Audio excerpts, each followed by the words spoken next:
E aí galera, sou eu de novo. Vou ensinar como identificar um rolamento ruim de um carro. Rolamento traseiro. É mais fácil, certo?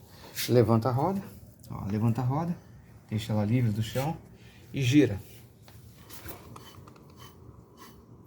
Ó, nada. Nada. Vamos pro outro lado. Pronto, estamos no outro lado. Vamos levantar o carro, descolar a roda do chão.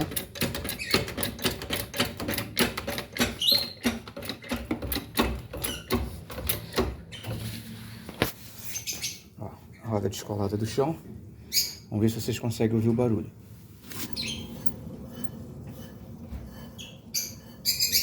Viram a diferença? Dá mais uma rodada.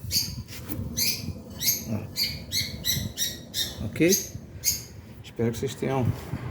Esse vídeo tenha ajudado aí muita gente que não conhece. Tá bom? Um abraço aí.